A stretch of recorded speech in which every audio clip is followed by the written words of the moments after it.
미국 초기 개척 시대에 있었던 일이라고 합니다.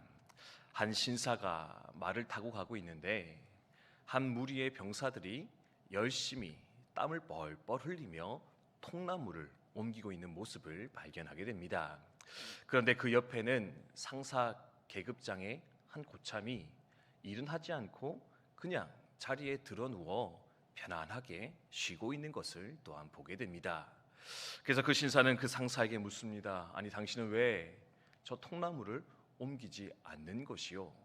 그러자 이 사람은 뭔가 기분이 상했다는 표정을 지으면서 나는 쫄병이 아니고 이들에게 명령하는 상사입니다. 고참입니다. 그러니 나는 이 통나무를 옮기지 않습니다. 단호하게 대답하였습니다. 그러자 이 신사는 조용히 자기가 타고 있던 말에서 내려 함께 그 통나무를 옮기기 시작했다고 합니다. 이제 모든 통나무를 목적지로 옮기고 나서 이 신사는 자신의 옷소매로 이마에 땀을 닦으면서 그 아무 일도 하지 않았던 상사에게 이렇게 말했다고 합니다. 앞으로 목재를 운반할 일이 있거든 나 총사령관을 부르게. 그리고는요, 그 자리를 유유히 떠나갔었는데 그 사람이 누구냐? 바로 미국의 초대 대통령이자 위대한 신앙인이었던 조지 워싱턴 장군이었다라고 합니다. 우리는 우리가 바라봐야 될 비전이라는 주제 가지고 특별 새벽 기도로 함께 모이고 있습니다. 어떤 비전 바라봐야 될까요? 바로 이 시대 가운데, 이 민족 가운데, 이 나라 가운데 하나님의 군대를 세워가는 마른 뼈의 회복, 마른 뼈의 변화를 위해서 우리는 수고하며 애쓰는 인생이 되어줘야 되겠다. 함께 다짐하며 출발하였습니다. 그 일을 위해서 필요한 것이 무엇일까? 먼저는 전도하는 것. 생명의 말씀이신, 생명의 근원 되신 하나님의 말씀을 선포하며 가르치는 것이 바로 영혼을 살리며 세우는 첫 번째 걸음이라 어제 함께 나누었고요. 오늘은 이제 두 번째 주제가 되어지겠는데 그것이 무엇이냐? 바로 섬김. 종의 자리에 서서 영혼을 보살피며 섬기며 돌보는 것을 통해서 우리는 마른 뼈의 회복, 하나님의 군대의 회복을 이루어 갈 수 있지 않을까 돌아보며 생각하게 된다는 겁니다. 물론 모두가 부담스러운 주제이지요. 전도도 부담스럽습니다. 섬기는 것도 부담스럽습니다. 하지만 그것을 통해서만이 우리 하나님의 뜻 이루어갈 수 있을 것인데 이 시간 우리 마음에 잘 새기며 함께 나아갔으면 좋겠습니다. 그럼 왜 섬김의 삶을 살아가야 될까요? 왜 종의 삶만이 우리는 영혼을 살리는 유일한 방법이 될까? 첫 번째는 바로 우리 주님께서 그것을 통해서, 주님께서 그 섬김의 삶을 통해서 우리를 구원하여 주셨기 때문에 우리도 그 길을 걸어갈 수 있어야 되겠다. 여러분 기억하시면 좋겠습니다. 읽었던 45절의 말씀인데요, 다시 한번 읽어보도록 하겠습니다. 우리 10장 45절 함께 읽습니다. 시작. 인자가 온 것은 섬김을 받으려 함이 아니라 도리어 섬기려 하고 자기 목숨을 많은 사람의 대속물로 주려 함이니라. 아멘. 누가 서로 크냐, 누가 서로 더 높으냐, 그렇게 다투고 있었던 제자들 앞에서 예수님께서 하신 말씀이 무엇이냐?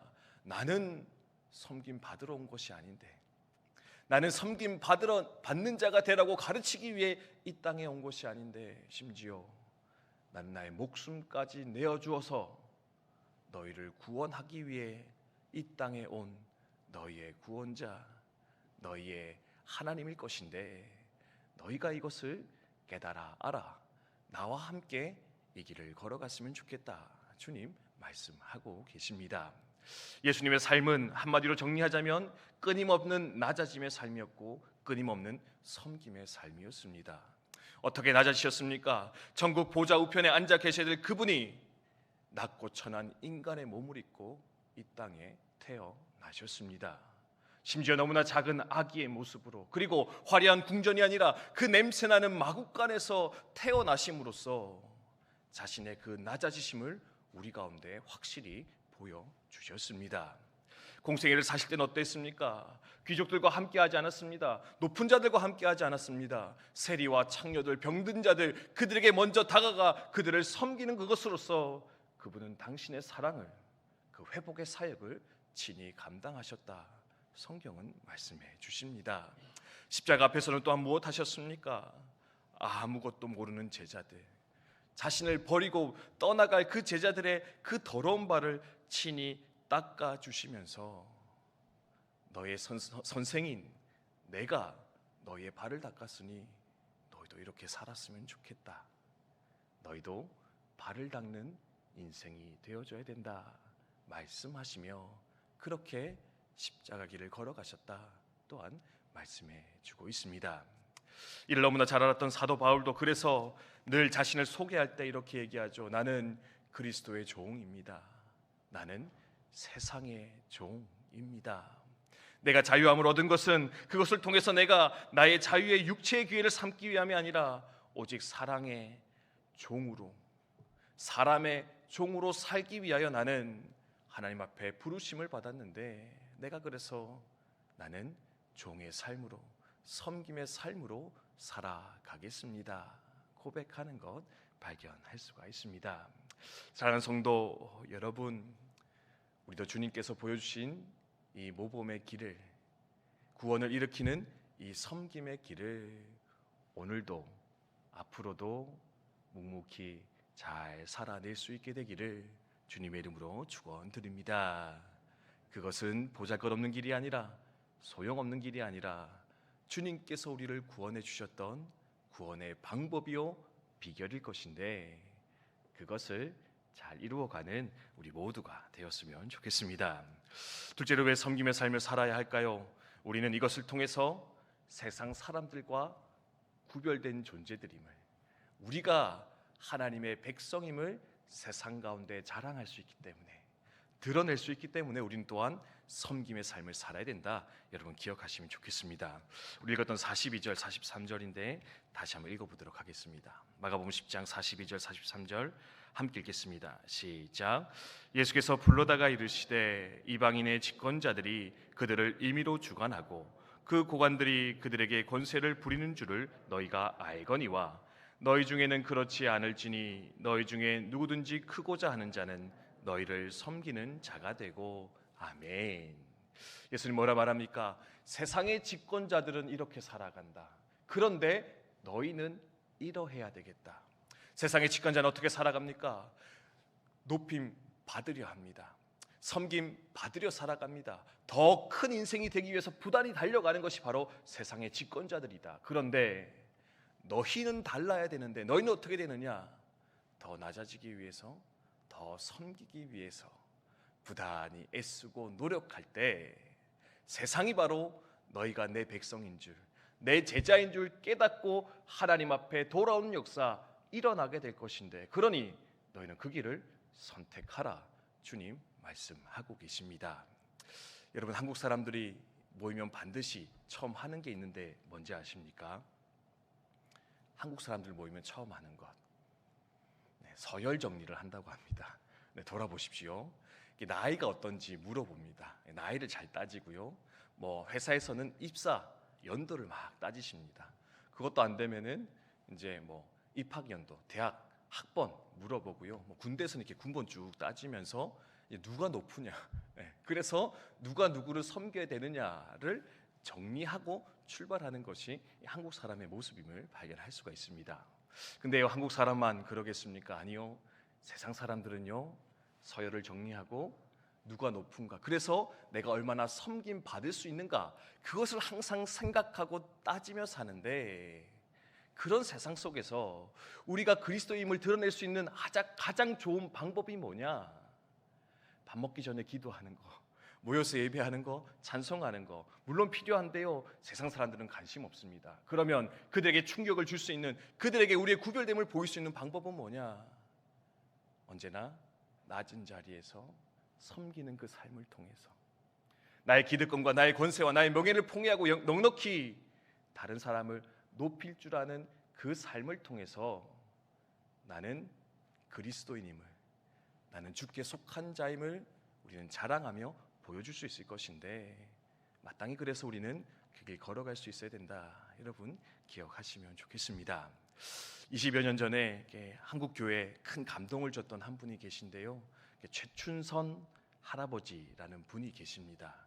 지금은 이제 하늘나라 가셨는데 이분이 누구냐면 조금 독특한 모양을 하시고 맨발로 서울의 지하철을 돌아다니시면서 미스터 안중근, 미스 유관순 이렇게 외치시는 복음을 전도하시던 그런 분이셨습니다. 사람들은 그를 향해서 미치광이다 이야기했는데 한 PD님께서 그 할아버지를 관심 갖고 주목하면서 그가 어떠한 존재인가 세상 가운데 드러나게 되었습니다. 이분은요 미치광이 아니었습니다. 일본 시대 일제시대의 와세다로 유학을 다녀오셨고요. 집안이 부유해서 아버지로부터 김포 일대의 많은 땅을 유산으로 물려받았던 분이셨습니다. 근데요 사실은 세상적으로 보면 높은 위치를 차지할 수 있는 떵떵거리며 섬김 받으며 살 수 있는 사람인데 이분이 했던 선택이 뭐냐? 자기가 물려받은 그 모든 김포의 땅들을요 가난한 사람들 위해서 나눠주었습니다. 고아원을 지어서 고아들을 돌봤고요. 매일같이 노숙자들을 찾아가서 그들에게 빵을 나눠주며 그들을 섬기는 일을 감당했더니 그가 바로 이 최춘선 할아버지였습니다. 대한민국이 통일될 때까지 나는 신발을 신지 않겠습니다. 그래서 맨발로 세상을 길거리를 떠돌면서 주의 복음을 전하고 통일 한국을 외쳤던 그분은 자신의 모든 것을 내어주고서라도 주님을 얻기 위해서 주님의 제자의 그 자리를 온전케 하기 위해 모든 것을 내어주며 섬김의 길을 걸어갔는데 그래서 믿는 자들에게 세상 가운데 당신이 하나님의 사람임을 보이며 도전하는 인생으로 마침내 살아낼 수 있었는데 우리도 그 길을 걸어갈 수 있어야 되지 않을까? 조금 대접 못 받았다고, 조금 섬김 못 받았다고 섭섭해하거나 화내는 게 아니라 하나님, 내가 더 섬겼으면 좋겠습니다. 더 높일 수 있었으면 좋겠습니다. 고백하며 나갈 수 있어야 할 것 같습니다. 그 길을 또한 기쁨으로 걸어가는 우리 국방대학교 교회 성도님들 다 되시기를 주님의 이름으로 축원드립니다. 마지막으로 왜 섬겨야 될까요? 섬기는 그 삶 가운데 하나님의 영광이 임하기 때문에 그렇습니다. 낮아지는 그 인생을 마침내 하나님께서는 높여 영화롭게 하여 주실 것인데 여러분 그 영광의 때를 또한 기대하면서 기꺼이 섬길 수 있는 우리 모두 되었으면 좋겠습니다.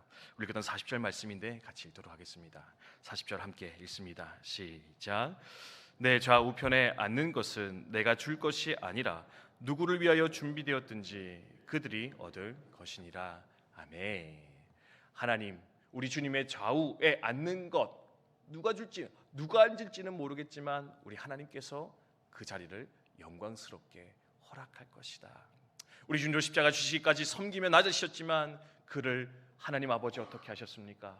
부활케 하시사 세상의 구원자로 높이시고 영화롭게 하셨는데 여러분 최춘선 할아버지도요 제가 그 영상 보면서 이런 생각 들더라고요. 아니 저 인생 말년에 왜 이 그 PD를 만나게 해서 세상 가운데 그의 이름이 드러났을까? 하나님이 정말 자랑하고 싶었구나.